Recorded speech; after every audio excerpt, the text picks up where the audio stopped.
Pangalawang Pangulo o Vice Presidente. Ang maihahalal sa posisyong ito ang ikalawa sa pinakamataas na opisyal ng gobyerno sa sangay ng ehekutibo pagkatapos ang Pangulo. Ayon sa 1987 Constitution, magkatulad ang kwalifikasyon ng Pangulo at ng Pangalawang Pangulo.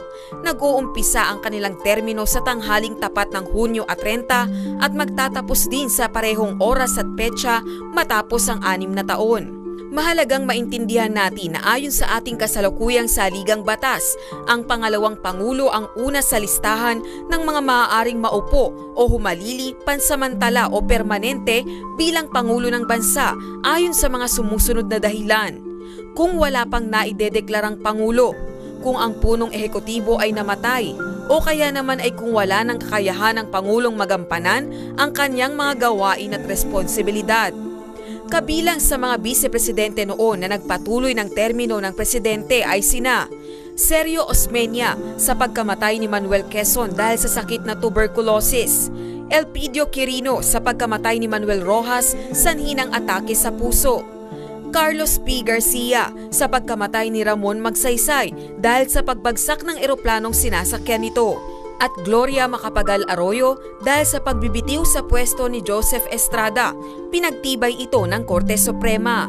Karaniwan itinatalaga ng Pangulo bilang miyembro ng kanyang gabinete ang kanyang vice-presidente.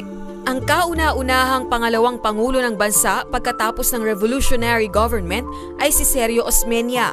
Itinalaga siya sa pinakamataas na posisyon sa gabinete noon ni Pangulong Manuel L. Quezon. Nagsilbi siya bilang Secretary of Public Instruction. At sa lahat ng mga naging vice-presidente ng Ikatlong Republika, tanging si Diosdado Macapagal lamang ang hindi binigyan ng posisyon sa gabinete. Hindi raw niya kasi kapartido ang nagsisilbi noon na Pangulo.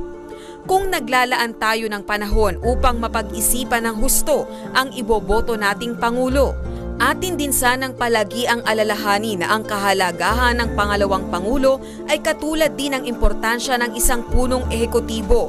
Alam niyo na ba ang salitang inyong ilalagay? Sapat lang ng pangungusap na ang Pangalawang Pangulo ay